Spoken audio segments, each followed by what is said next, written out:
سورۃ المائدہ کی آیت نمبر 15 تک ہم نے مختصر تفسیر و ترجمہ جو ہے اس کا سبق پڑھا۔ آج پچھلے سبق کے ساتھ ہی اس سبق کو پھر شروع کریں گے۔ پچھلے جمعہ ہم نے آیت نمبر 15 پڑھی تھی، جس کا خلاصہ یہ تھا کہ رب ذوالجلال فرما رہا ہے کہ اے اہل کتاب، بے شک تمہارے پاس ایسی شان والا رسول ہم نے بھیجا ہے جو تمہارے لیے بہت سی ایسی چیزیں بیان فرماتا ہے جن کو تم چھپاتے ہو، اور وہ تمہیں معاف فرماتا ہے بہت سارے کاموں سے، بہت ساری باتوں سے۔ تحقیق وہ نبی تمہاری طرف نور بن کر آیا اور تمہیں کتاب مبین عطا کرنے والا بن کر آیا۔ تو نور اور کتاب مبین پہ کچھ بحث ہم نے کی تھی کہ نور سے مراد اللہ کے محبوب کریم علیہ السلام ہیں اور کتاب مبین سے مراد قرآن کریم ہے۔ نبی پاک صاحب الاولاق صلی اللہ علیہ وآلہ وسلم آپ پر نازل کی جانے والی کتاب، اگر ہم اس کتاب کو نور مانیں، پھر بھی حضور سید عالم صلی اللہ علیہ وآلہ وسلم کو نور ماننا لازم آئے گا۔ یہ نہیں ہو سکتا کہ قرآن نور ہو اور جس پر نازل کیا جا رہا ہے وہ اس کا اپوزٹ ہو، اس کا مد مقابل ہو، اس کا مخالف ہو، ایسا نہیں ہو سکتا۔ قرآن کا ثقل، قرآن کا وزن، اللہ کریم نے، میں نے پچھلے جمعہ بھی یہ میں نے آپ کو اللہ کا ارشاد سنایا کہ لو انزلنا ھذا القرآن علی جبل لرأیتہ خاشعا متصدعا، کہ تو دیکھے گا اس قرآن کا بوجھ پہاڑ بھی نہیں اٹھا سکیں گے۔ یعنی پہاڑوں پر جب یہ اللہ اس کو اگر نازل فرماتا تو رب فرماتا ہے تو دیکھے گا کہ اللہ کے خوف سے وہ ریزہ ریزہ ہو جائیں گے۔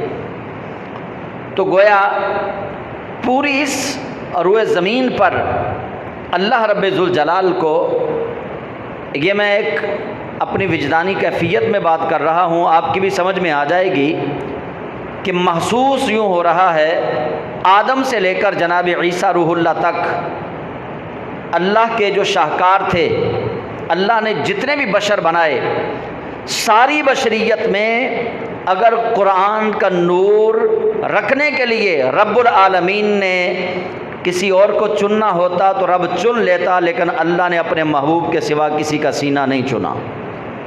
قرآن کا نور ان کے سینے میں رکھا ہے۔ گویا رب ذوالجلال نے جس طرح پہاڑوں کے متعلق کہہ دیا کہ اگر یہ قرآن پہاڑ پر نازل کرتے تو وہ ریزہ ریزہ ہو جاتے، ایسے ہی کوئی اور سینہ رب نے ایسا نہیں بنایا تھا جس سینے پر قرآن کو نازل کیا جاتا۔ بس یہ سینہ مصطفیٰ تھا، قلب رسول اکرم تھا کہ جس پر اللہ رب العزت نے قرآن کریم کو نازل کیا۔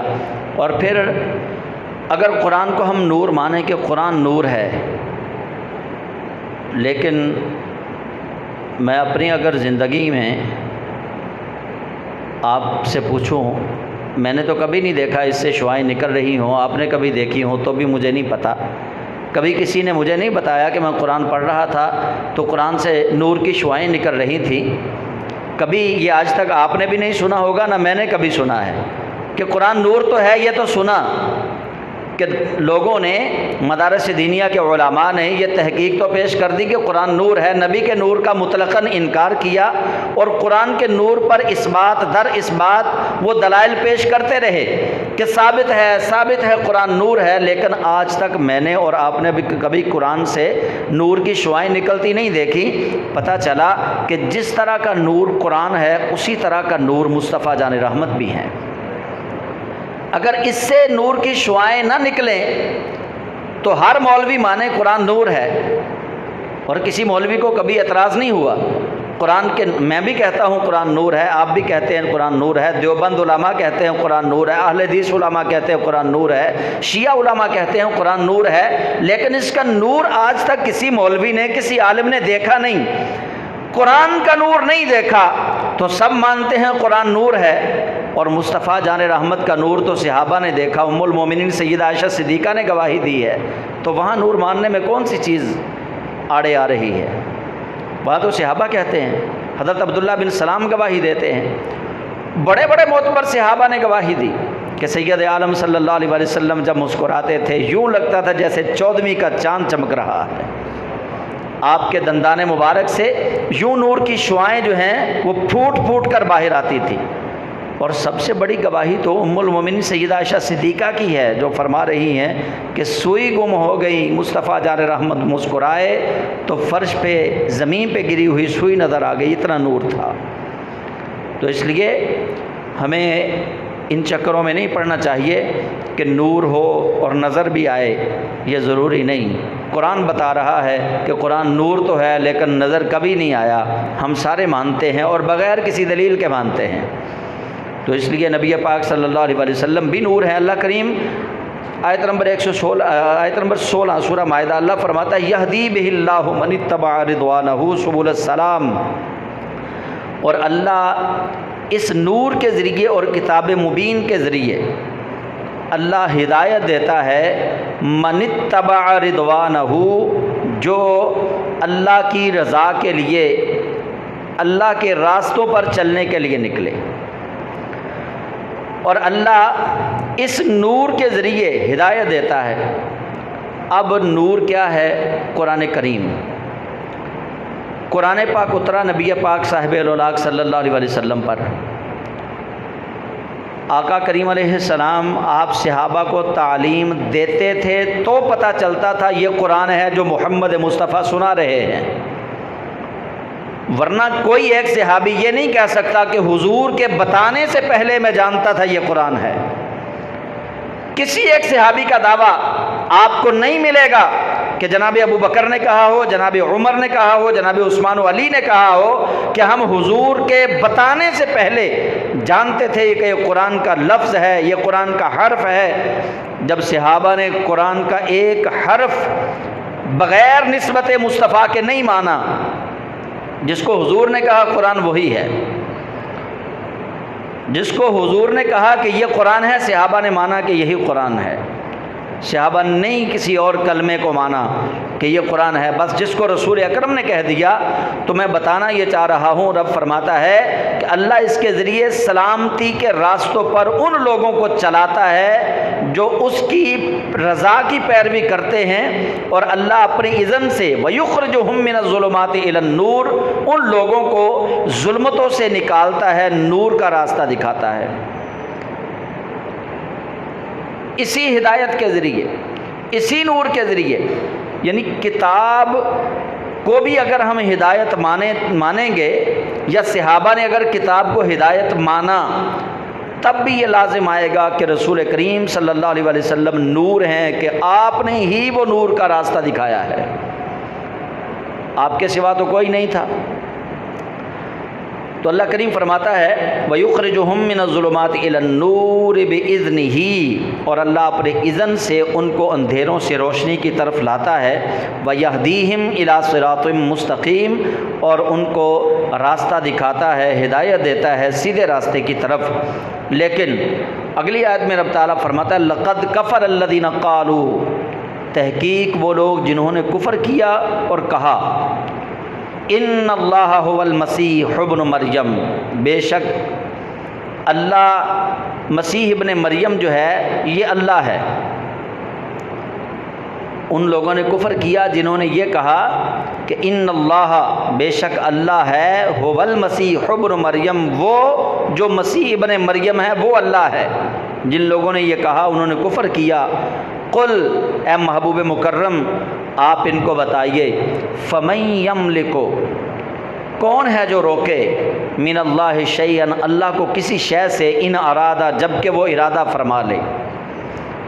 اور اگلی آیت اگلے لفظوں میں اللہ فرما رہا ہے اَن يُهْلِكَ الْمَسِيحَ ابْنَ مَرْيَمَ وَأُمَّهُ وَمَن فِي الْأَرْضِ جَمِيعًا، اور کون ہے جو اللہ کو روکے کہ اللہ جب ارادہ کر لے کہ میں نے مسیح ابن مریم کو بھی ہلاک کرنا ہے اور اس کی والدہ کو بھی ہلاک کرنا ہے، یعنی موت دینی ہے، وَمَن فِي الْأَرْضِ جَمِيعًا، اور جب اللہ یہ ارادہ کر لے کہ میں نے جو کچھ زمین میں ہے اس کو ہلاک کرنا ہے، قُلْ فَمَن يَمْلِكُ، آپ ان سے پوچھئے کوئی ہے روکنے والا اللہ کو؟ اللہ کو تو روکنے والا کوئی نہیں، جبکہ عیسیٰ ابن مریم کو تو موت آنی ہے۔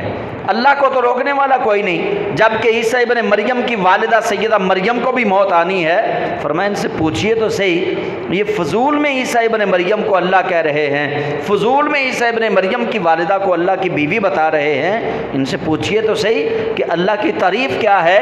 گویا اللہ کریم اللہ کی تعریف خود ہی بتا رہا ہے کہ اللہ وہ ہے جو اپنی مشیت سے ہر کسی کو تباہ و برباد کر سکتا ہے، کوئی اس سے پوچھنے والا نہیں، اللہ کے سوا کسی میں یہ ہمت ہی نہیں ہے۔ اور پھر اگلے جملوں میں اللہ فرما رہا ہے وَلِلَّهِ مُلْكُ السَّمَاوَاتِ وَالْأَرْضِ وَمَا بَيْنَهُمَا، اور اللہ ہی کے لیے ہے بادشاہت آسمانوں کی اور زمینوں کی، وَمَا بَيْنَهُمَا، اور جو کچھ ان کے درمیان ہے، يَخْلُقُ مَا يَشَاءُ، وہ جو چاہتا ہے وہ پیدا کرتا ہے۔ تم کیوں انگشت بدنداں ہو کہ مریم کماری تھی اور عیسیٰ پیدا ہو گئے؟ یخلق ما یشاء، جو وہ چاہے گا وہ پیدا ہوگا، جو تم چاہو گے وہ پیدا نہیں ہوگا۔ یہ تو ہم بھی نظارہ کر رہے ہیں، ماں باپ کی حسرت یہ ہوتی ہے بیٹا پیدا ہو، لیکن اللہ کریم کی قدرت کاملہ جو ہے وہ بیٹی دیتی ہے۔ کئی ایسے ہیں کہ جو اپنی بیویوں کو تانے دیتے ہم طلاق دے دیں گے اگر بیٹا نہ ہوا تو،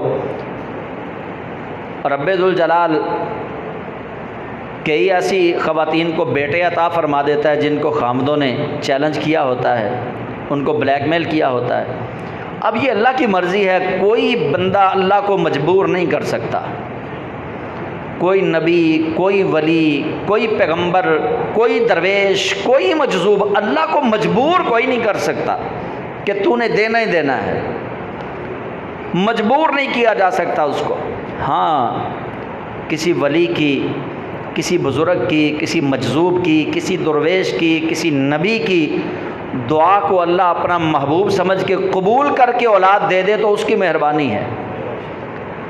اللہ کو بلیک میلنگ سے اللہ سے کوئی نہیں لے کے دے سکتا کہ اگر ہمارا یہ نظریہ ہو کہ جی فلاں دربار پہ جائیں گے اور وہ اللہ سے ضرور لے کے دے گا، ضروری والی کوئی بات نہیں، اللہ کی مرضی ہے، اللہ اس دربار والے کی بات مانے نہ مانے، یہ تو رب کی مرضی ہے، ہماری تو نہیں چلے گی، اس دربار والے کی نہیں چلے گی، چلنی اللہ کی ہے۔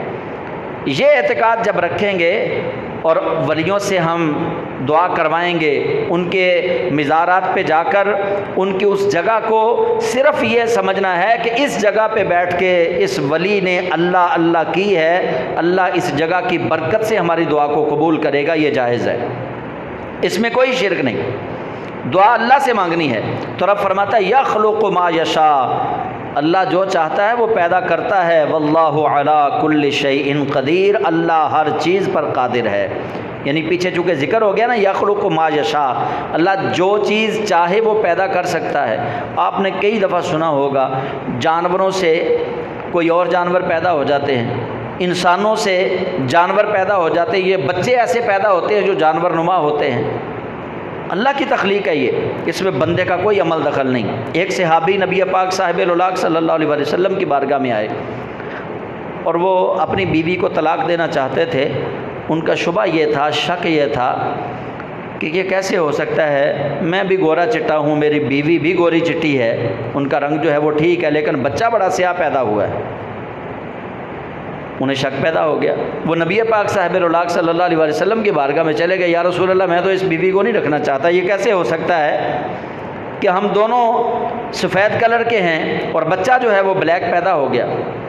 نبی کریم رؤوف الرحیم صلی اللہ علیہ وسلم نے ایک اونٹنی منگوائی، سفید چٹے رنگ کی اونٹنی، اور اللہ کے محبوب کریم علیہ السلام نے فرمایا اب اس کے بچے کو بھی لے کے آؤ۔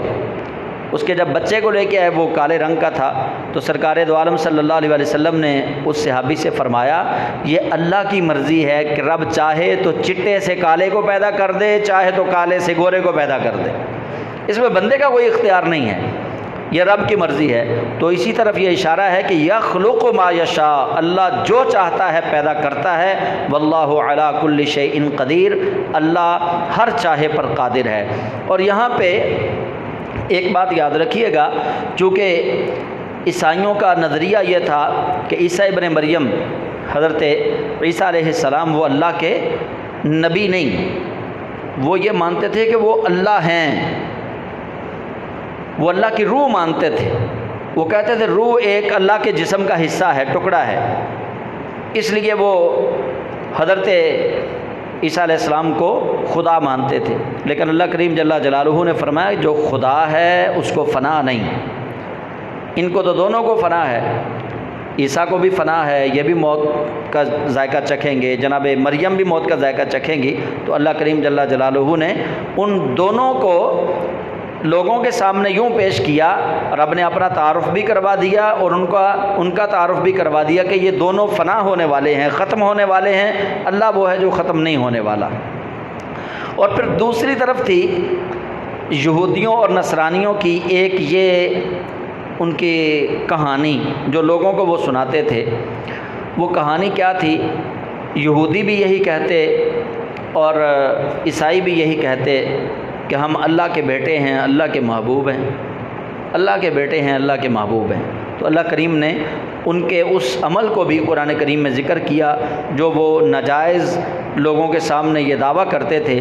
اللہ فرماتا ہے وقالت الیہود والنصارى نحن ابناء اللہ واحباؤہ، اور کہا یہودیوں نے اور نصرانیوں نے، عیسائیوں نے، نحن ہم ہیں ابناء اللہ، اللہ کے بیٹے، واحباؤہ اور اس کے محبوب۔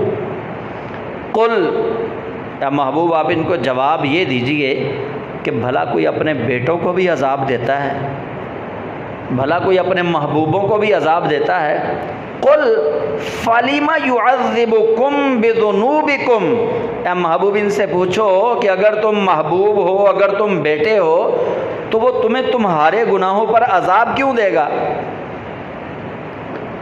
قل فلم یعذبکم بذنوبکم، آپ ان سے کہیے کہ پھر وہ تمہیں عذاب کیوں دے گا تمہارے گناہوں پر اگر تم اس کے محبوب ہو، اگر تم اس کے بیٹے ہو۔ بل انتم بشر ممن خلق، بلکہ تم عام بشروں جیسے بشر ہو جن کو اللہ نے پیدا کیا ہے، تمہارے اندر کوئی خصوصیت نہیں ہے۔ یہودیوں میں اور نصرانیوں میں آج بھی آپ دیکھ لیں، ان کے اندر یہ فخر اور تکبر آج بھی موجود ہے۔ نہ یہودی باقی لوگوں کو بندہ سمجھتے ہیں، نہ عیسائی باقی لوگوں کو بندہ سمجھتے ہیں، ان کے اندر یہ اکڑ اب بھی موجود ہے، وہ اب بھی ویسے ہی ہیں۔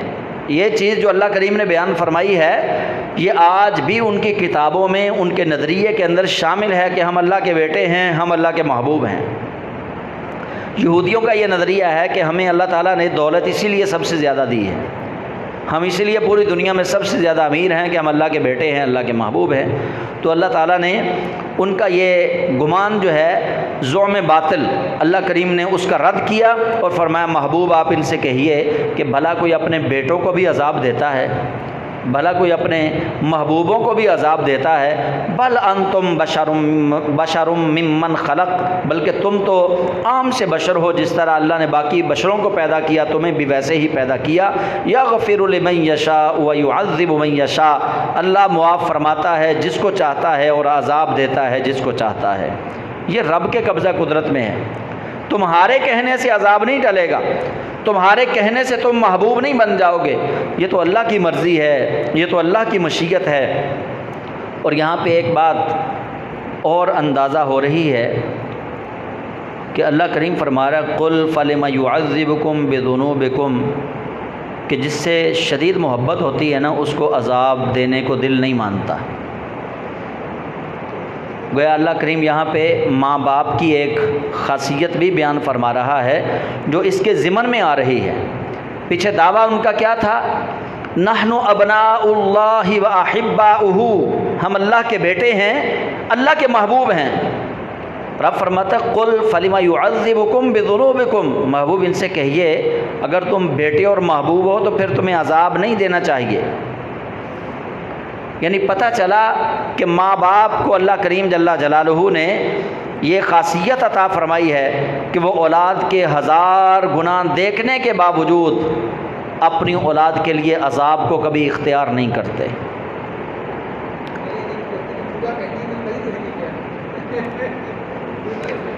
وہ صحابی کا آپ نے واقعہ سنا ہے نا کہ جن کو جاں کنی کے وقت ان کی روح قبض نہیں ہو رہی تھی اور ان کی والدہ کو بلایا گیا.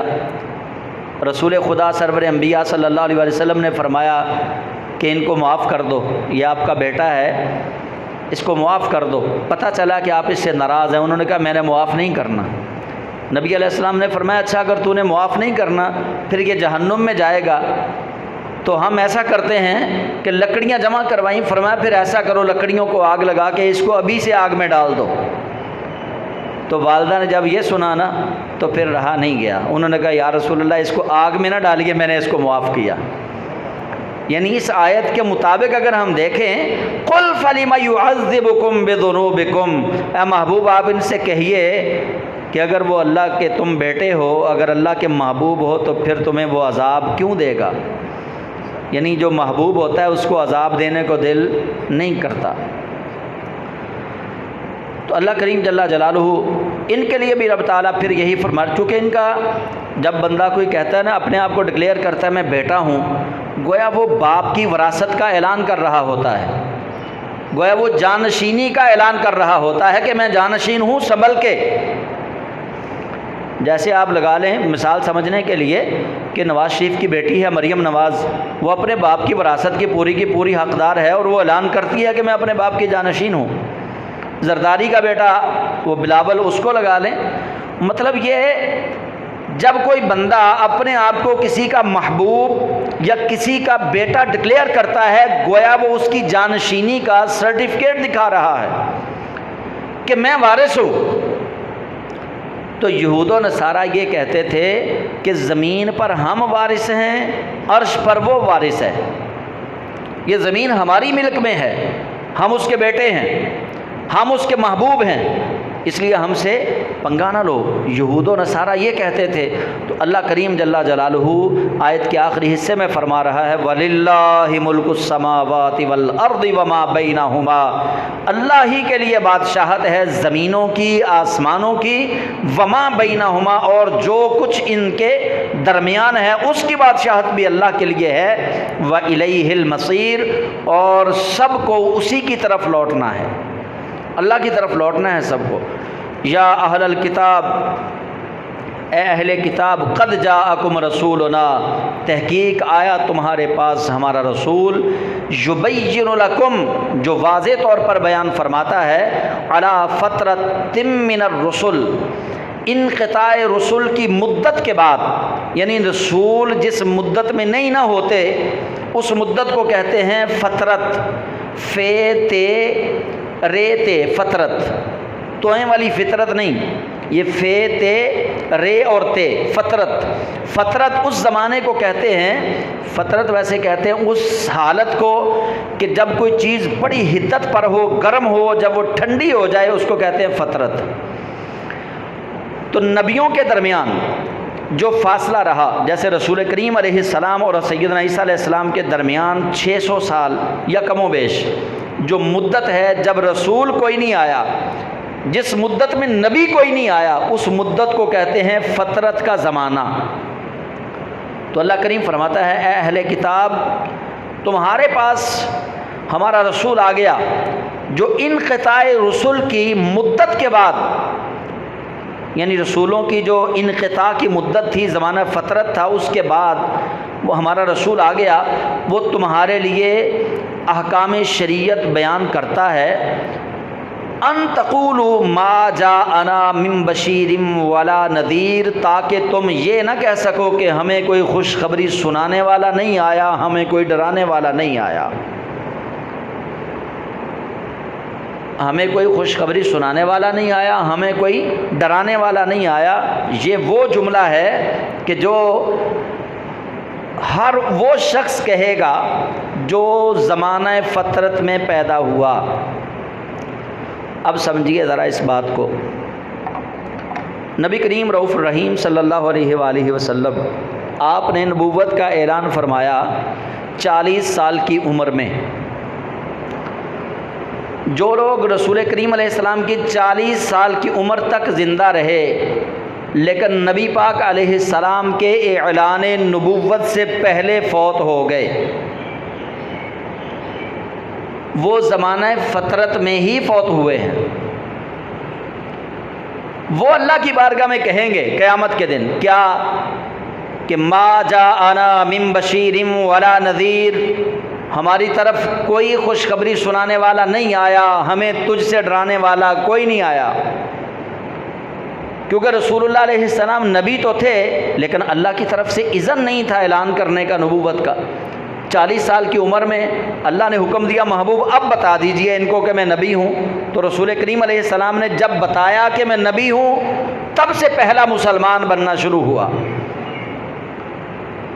اس اعلان سے پہلے جو لوگ فوت ہو گئے وہ زمانہ فطرت کے لوگ تھے، اور اس زمانے میں جب رسول کوئی نہیں تھا، جب نبی کوئی نہیں تھا، اس زمانے میں جو لوگ بتوں کی پوجا کرتے تھے وہ مشرک مرے، جو بتوں کی پوجا نہیں کرتے تھے، مانتے اللہ کو تھے، بتوں کی پوجا نہیں کرتے تھے لیکن ان کو الوہیت کا پتہ نہیں تھا، بت پرستی نہیں کرتے تھے،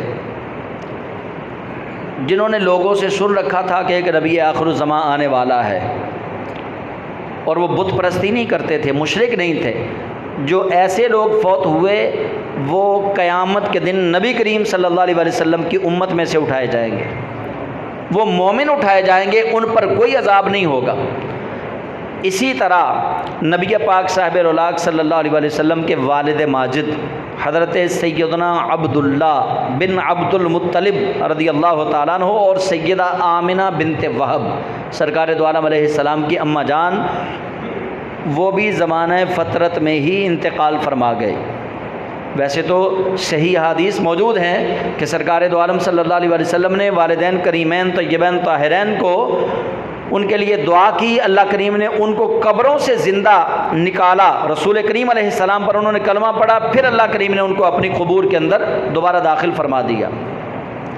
لیکن اگر وہ زمانہ فطرت میں فوت ہوئے پھر بھی ان پر کوئی عذاب نہیں۔ اس کی وجہ یہ ہے کہ اللہ کا قرآن کہتا ہے کہ جب زمانہ فطرت میں کوئی فوت ہو جائے اس پر اللہ کی طرف سے کوئی عذاب نہیں آئے گا، بشرطے کہ اس نے اس زمانے میں شرک نہ کیا ہو۔ تو اللہ کریم فرماتا ہے کہ تمہارے پاس رسول آ گیا جو فطرت کے بعد تمہارے لیے شریعت کے احکام کو کھول کھول کے بیان کر رہا ہے، ان تقولوا ما جاءنا من بشیر ولا نذیر، تاکہ تم یہ نہ کہہ سکو کہ ہمارے پاس تو خوشخبری دینے والا کوئی نہیں آیا، ہمیں تو اللہ سے ڈرانے والا کوئی نہیں آیا۔ فقد جاءکم بشیر و نذیر، پس تحقیق آ گیا تمہارے پاس بشیر یعنی بشارت سنانے والا، و نذیر اور اللہ کے احکامات سے ڈرانے والا۔ واللہ علی کل شیء قدیر، اللہ ہر چاہے پر قادر ہے۔ تو اللہ کریم جل جلالہ یہاں اپنے محبوب کریم رؤوف الرحیم صلی اللہ علیہ وسلم کے آنے کا ذکر فرما رہا ہے اور اہل کتاب سے کہا جا رہا ہے۔ اب دیکھیے ہم سارے اگر بے سر و سامانی کے عالم میں بیٹھے ہوں، آپ غزہ کی طرف دیکھیے، میں آپ کو ادھر لے کے چلتا ہوں تاکہ عکاسی بھی ٹھیک ہو جائے گی، سمجھ میں بھی بات ذرا آسانی سے آ جائے گی۔ اب اہل غزہ کسی مسیحا کے منتظر ہیں، فلسطین کے لوگ ہماری امداد کے منتظر ہیں، کسی ایسے شخص کی امداد کے منتظر ہیں جو آئے اور صہیونی ریاست سے ان کو نجات دلا دے۔ تو کیا جو شخص ان کو صہیونیوں سے نجات دلائے گا، اگر پاکستان، اب دیکھیے ایران نے اسرائیل پہ حملہ کیا، وہ معاملہ ختم ہو گیا، وہ ڈرامہ تھا کیا تھا اس کا اللہ بہتر جانتا ہے، ہمیں نہیں معلوم، لیکن کیا ایران نے پاکستان کا شکریہ ادا کیا یا نہیں کیا، یہ ساری قوم جانتی ہے، ایران نے پاکستان کا شکریہ ادا کیا۔ اب ایسے ہی اہل غزہ جس پریشانی کے عالم میں ہیں، اگر ان کو اب نجات مل جائے، آزادی مل جائے، اللہ کی نعمتوں کا نزول ہو جائے کسی ایک شخص کی وجہ سے، تو مجھے بتائیے جو اہل غزہ موجود ہیں چھوٹے بچے، کیا وہ ساری زندگی اپنے اس مسیحا کو بھول پائیں گے؟ کیا وہ ہر روز اس کا شکریہ ادا نہیں کریں گے؟ جس دن ان کو وہ آزادی دلوائے گا، ہر سال اس دن کو وہ عید کے دن کے طور پہ نہیں منائیں گے؟ بالیقین ان کے لیے وہ دن عید سے بڑھ کے دن ہوگا جب اہل غزہ صہیونیوں سے نجات پائیں گے۔ جب کسی ایک شخص کی مدد یا کسی ایک ملک کی مدد کی وجہ سے وہ آزادی کی نعمت کا حصول پائیں گے تو یقیناً اہل غزہ کے لیے وہ عید کا دن ہوگا، اور وہ اور ان کی آنے والی نسلیں کبھی اس شخص کو نہیں بھول پائیں گے جو اہل غزہ کو آزادی کی نعمت سے ہمکنار کرے گا۔ حضرات ذی وقار، یہی حال لا الہ الا اللہ محمد الرسول اللہ پڑھنے والوں کا ہے۔ وہ ہر سال 12 ربیع الاول کے دن اپنے محبوب نبی کے ولادت کے دن کو فقط اسی لیے عید کا دن کہتے ہیں کہ جب رسول خدا آئے تو ظلمتیں چھٹ گئیں، جب رسول خدا آئے انسانیت کی معراج ہو گئی، جب رسول خدا آئے اللہ کریم نے آسمان سے پتھروں کا گرا کر عذاب دینا بند کر دیا، جب رسول کریم آئے آپ کی آمد کے بعد آسمان سے شیاطین کا زمین پہ نازل ہونا اللہ نے بند کر دیا، جب رسول کریم آئے اللہ نے اس سال مکہ مکرمہ سے قحط سالی کو دور کیا، اور ہر وہ ماں جس کے بطن کے اندر حمل ٹھہرا ہوا تھا اللہ نے اس کو بیٹے عطا فرما کے اپنے محبوب کے آنے کی خوشی سے ہمکنار کیا۔ تو ہم کیسے بھول جائیں کہ رسول خدا سرور انبیاء آئے تو ماں کے قدموں تلے جنت بن گئی؟ ہم کیسے بھول جائیں کہ اللہ کے محبوب کریم علیہ السلام تشریف لائے تو بیٹی کو رحمت کا درجہ قرار دے دیا گیا؟ ہم کیسے بھول جائیں کہ اللہ کے محبوب کریم علیہ السلام تشریف لائے تو باپ کو جنت کا مرکزی دروازہ قرار دے دیا گیا؟ ایسے رسول کے آنے پہ پھر خوشیاں نہ منائیں تو کیا کریں؟ ایسے رسول کی آمد کے دن کو پھر ہم عید کا دن نہ کہیں تو کیا کہیں؟ عید کا مطلب بھی خوشی ہے۔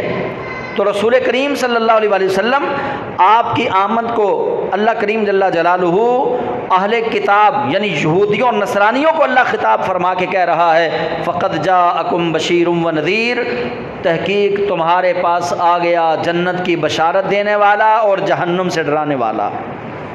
گویا اللہ نے محبوب کی آمد کا تذکرہ خود فرمایا ہے۔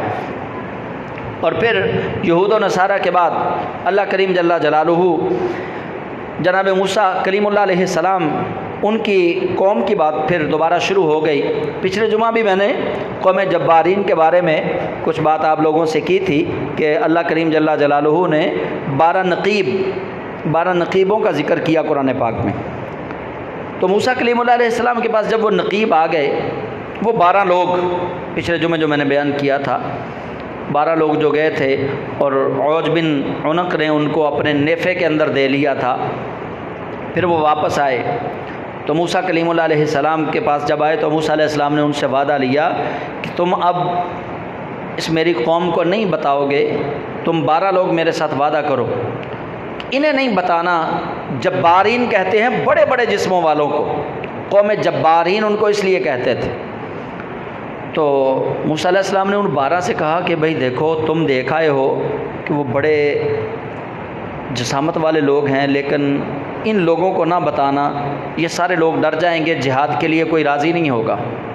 لیکن وہ نہ مانے، ان میں سے 10 لوگ جو ہیں وہ مکر گئے۔ 2 لوگ جو ہیں یوشع بن نون اور ایک تھے ابن یقنا، 2 لوگ بچے جنہوں نے اس وعدے کو پورا کیا، باقی 10 لوگ جو تھے وہ مکر گئے۔ اللہ کریم فرماتا ہے وَإِذْ قَالَ مُوسَىٰ لِقَوْمِهِ، جب کہا جناب موسیٰ علیہ السلام نے اپنی قوم سے، یا قوم، اے میری قوم، اذکروا نعمت اللہ علیکم، اللہ کی اس نعمت کو یاد کرو جو اللہ نے تم پر کی۔ اذ جعل فیکم انبیاء، اللہ نے تم میں سے نبی بنائے، وجعلکم ملوکا، اور تم میں سے اللہ نے بادشاہ بنائے۔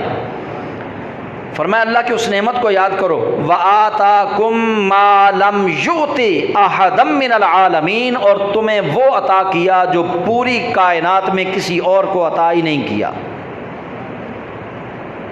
اللہ کریم فرما رہا ہے موسیٰ علیہ السلام سے کہ اپنی قوم سے یہ کہیے۔ تو موسیٰ علیہ السلام نے اپنی قوم کو کہا، کیا یہ قوم جب وعدہ خلافی کر چکی، انہیں پھر یہ یاد دلایا جا رہا ہے کہ تم دیکھو تو صحیح اللہ نے تم پہ کرم کتنا کیا، نبی تم میں سے بنائے۔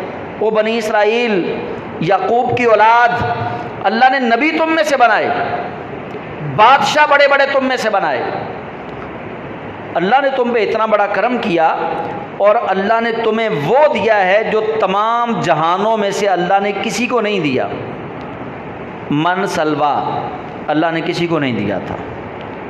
اور کوہ طور پہاڑ نے ان پہ سایہ کیا، بادلوں کا ان پہ سایہ ہوا، اللہ کریم نے پانی کے 12 چشمے ان کو عطا کیے، فرمایا تمہیں وہ دیا جو کسی اور کو نہیں دیا، تم اتنے ناشکرے ہو کہ اللہ کی نعمتوں کو بھول گئے۔ گویا رب ذوالجلال کی نعمتوں کا جب کوئی ناشکرہ بن جائے، پھر نبیوں کی سنت ہے کہ اس ناشکرے کو اللہ کی نعمتیں یاد دلوائی جائیں، اور اپنے منعم کو، انعام کرنے والے کو کبھی نہیں بھولنا چاہیے۔ جس نے آپ پر نیکی کی ہے اس کو بھولنا نہیں چاہیے۔ رسالت مآب صلی اللہ علیہ وسلم نے ارشاد فرمایا جو لوگوں کا شکریہ ادا نہیں کرتا دراصل وہ اللہ کا ناشکرہ ہے۔ اگر آپ پہ کسی مسلمان بھائی نے نیکی کی ہے تو اس کا شکریہ ادا کیجیے۔ اگر آپ ناشکرے ہیں تو آپ اس مسلمان کے ناشکرے نہیں بلکہ آپ اللہ کریم کے ناشکرے ہیں۔ تو اللہ کریم جل جلالہ نے ارشاد فرمایا کہ اے موسیٰ اپنی قوم سے کہیے، موسیٰ علیہ السلام نے انہیں کہا کہ یاد کر لو تم پہ اللہ نے بڑی نعمتیں کی ہیں۔ پھر آپ نے کہا یا قوم، اے میری قوم، ادخلوا الارض المقدسۃ التی کتب اللہ لکم، اے قوم اس پاکیزہ ترین زمین میں داخل ہو جاؤ جو اللہ نے تمہارے لیے لکھ دی ہے۔ اب وہ پاکیزہ ترین زمین کون سی ہے؟ نہ اللہ نے قرآن پاک میں اس کا اعلان کیا، نہ رسول کریم علیہ السلام نے اس زمین کا نام لے کر امت کو بتایا۔ بس یا ظاہر یہ ہو رہا ہے کہ وہ قوم جو موسیٰ علیہ السلام کی قوم تھی، قوم جبارین کی طرف جنہوں نے جہاد کے لیے جانا تھا، یہ جس جگہ پہ قوم جبارین رہتی تھی وہ فلسطین کی زمین ہے، وہاں انہوں نے داخل ہونا تھا، ان کے خلاف جہاد کرنا تھا، لیکن وہ نہ جا سکے۔ تو موسیٰ علیہ السلام نے ان کو یہی کہا کہ اے قوم، اے میری قوم، اس ارض مقدس میں داخل ہو جاؤ جو اللہ نے تمہارے لیے لکھ دی ہے، ولا ترتدوا علی ادبارکم، اور پیٹھ نہ دکھانا، ارتداد نہ کرنا، نہ بھاگنا، نہ پھرنا، علی ادبارکم، اپنی پیٹھ نہ دکھانا، فتنقلبوا خاسرین، اگر تم پیٹھ دکھا گئے یعنی جہاد سے بھاگ گئے، قوم جبارین کی طرف نہ گئے، اس ارض مقدسہ والی جو وہ زمین ہے جس کو ارض مقدسہ کہا گیا، اگر وہاں داخل نہ ہوئے، فتنقلبوا خاسرین، پس تم خسارہ پانے والوں میں سے ہو جاؤ گے، یعنی گھاٹا پاؤ گے۔ قالو، انہوں نے کہا یا موسیٰ، اے موسیٰ، ان فیہا قوما جبارین، پس بے شک وہ تو بڑے بڑے جسموں والی قوم ہے۔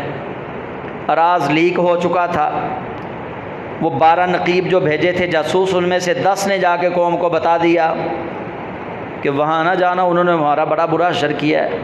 ان کا تو ایک آدمی اتنا لمبا تھا، اس نے ہم سب کو 12 کے 12 کو ایک ہاتھ سے اٹھایا، اپنے نیفے کے اندر اس نے دے دیا، وہاں نہ جانا۔ وہ 10 لوگ جو تھے ڈر گئے، انہوں نے قوم کو بتا دیا۔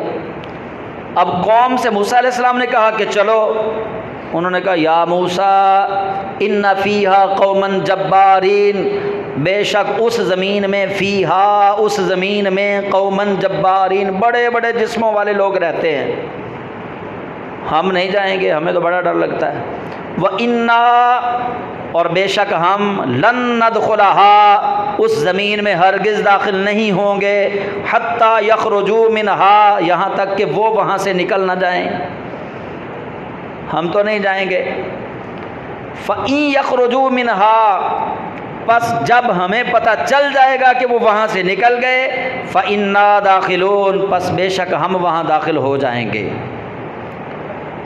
قال رجلان من الذین یخافون انعم اللہ، پس ان میں سے 2 شخص بولے، 2 شخص اللہ کا خوف رکھنے والے بولے، 2 ایسے شخص جو اللہ کا خوف رکھتے تھے، اللہ نے ان پہ انعام کیا تھا۔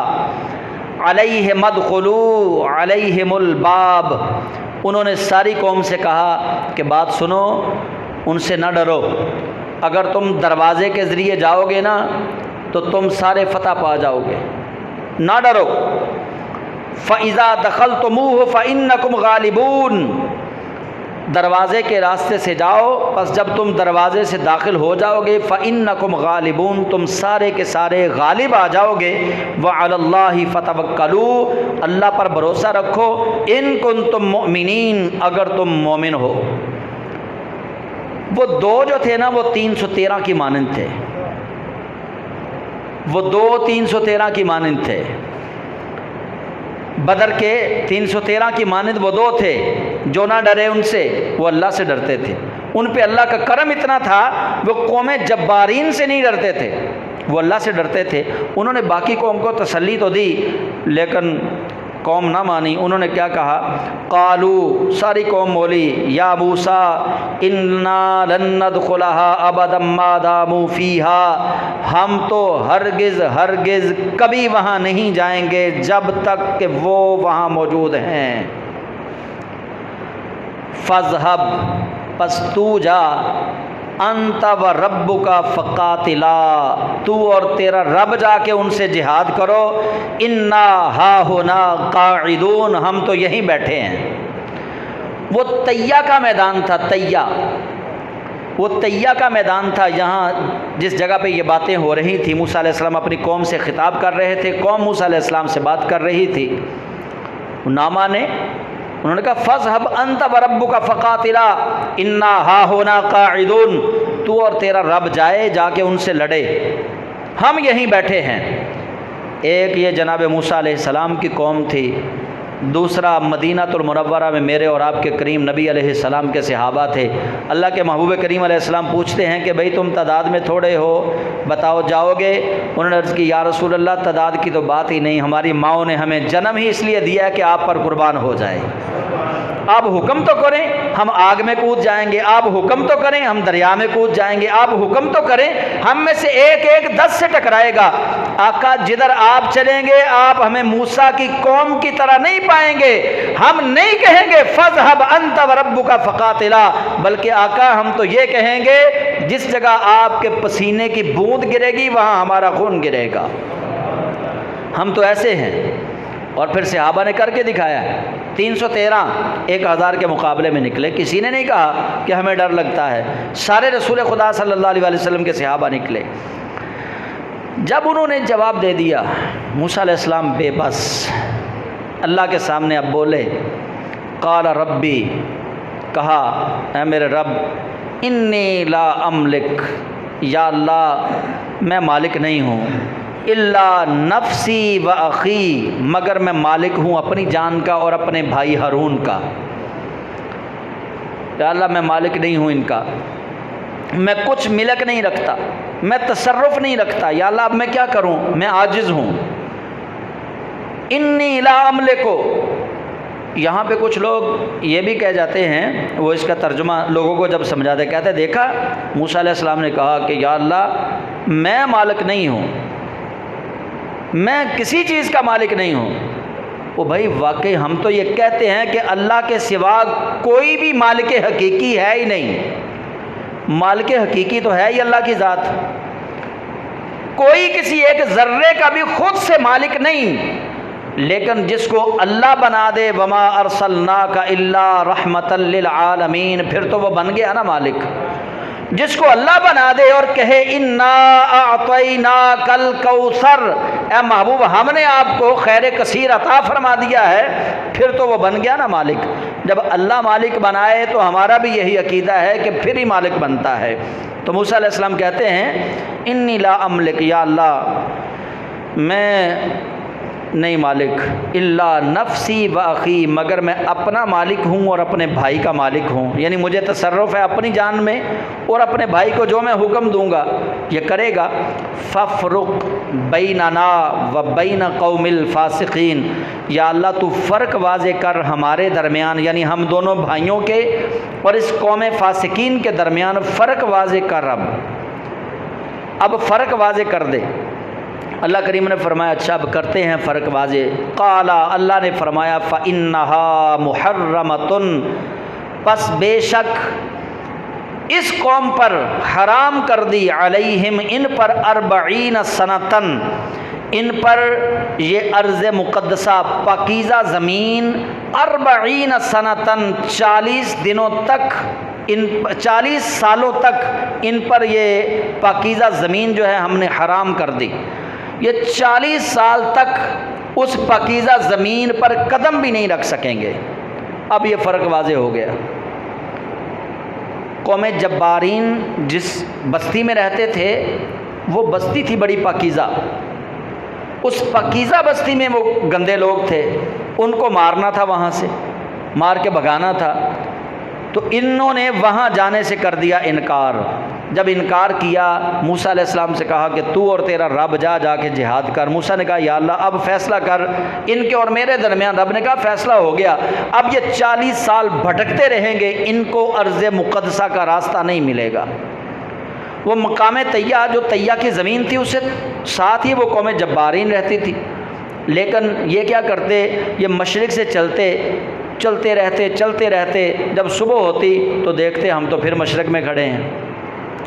کبھی شمال سے چلتے رہتے یہ دیکھتے کہ ہم جنوب میں پہنچ چکے ہیں، لیکن جب صبح ہوتی تو پھر دیکھتے ہم تو شمال میں ہی ہیں. 40 سال تک اللہ کریم نے ان کو پھر یہ اس جرم کی سزا دی. یتیہون بھٹکتے پھریں گے فی الارض زمین میں. فلا تأسا علی القوم الفاسقین، پس آپ فلا تأسا آپ افسوس نہ کریں علی القوم الفاسقین اس فسق و فجور والی قوم پر. یعنی جب قوم فسق و فجور کی حدیں پار کر دے پھر اللہ کی طرف سے عذاب آتا ہے. جب اللہ کی طرف سے عذاب آتا ہے تو نبی چونکہ بدرجہ ماں باپ ہوتا ہے تو نبی اس محبت کے پیش نظر جو نبی کے دل میں رنج یا ملال آتا ہے، اللہ کریم نے اس کے بارے میں فرمایا فلا تأسا افسوس نہیں کرنا علی القوم الفاسقین اس فاسق قوم پر. تو حضرات ذی وقار قرآن کریم میں درج جو واقعات ہیں وہ ہمارے لیے بہت بڑا رہنمائی کا سبق ہیں. پچھلی امتوں کے واقعات دراصل ہمیں اس لیے سنائے گئے کہ ہم ان کی طرح نہ ہو جائیں. ہم اپنے نبی کی عزت کے لیے، اللہ کے دین کے لیے، نبی کی حرمت کے لیے ان جیسا ہم بزدلانہ کردار ادا نہ کریں، بلکہ ہمارے اندر حضرت سیدنا ابوبکر صدیق، سیدنا عمر فاروق، سیدنا عثمان غنی، سیدنا مولا علی کرم اللہ تعالی وجہہ الکریم جیسی جرت اور بہادری پیدا ہونی چاہیے. آپ صحابہ کا وہ عمل پڑھ لیں ایک دفعہ کہ جب شروع اسلام میں ایک صحابی ہے اور 100 بندہ مارنے والا ہے اور کہتے ہیں کلمہ چھوڑ، وہ کہتے ہیں کلمہ نہیں چھوڑنا، دنیا چھوڑ جانا بہتر ہے، کلمہ نہیں چھوڑنا ہم نے. آپ حضرت بلال کو پڑھ کے دیکھ لیں، حضرت صہیب کو پڑھ کے دیکھ لیں، حضرت خباب بن الارت کو پڑھ کے دیکھ لیں، حضرت عمار بن یاسر کو پڑھ کے دیکھ لیں، حضرت عمار بن یاسر کی والدہ اور ان کے والد کو پڑھ کے دیکھ لیں، جناب ابوبکر صدیق، جناب عمر، جناب عثمان، سب صحابہ کو آپ پڑھ کے دیکھیں کہ صحابہ نے جو زندگیاں اپنی وقف کی ہیں تو فقط اللہ اور مصطفیٰ جان رحمت کے لیے وقف کی ہیں.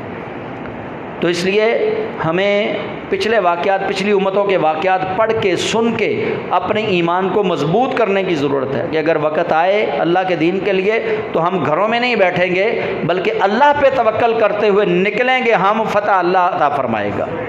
اللہ تعالی ہم سب کو قرآن کریم کو سمجھنے کی اور اس پر عمل کرنے کی توفیق عطا فرمائے. آمین. وآخر دعوانا ان الحمد للہ رب العالمین.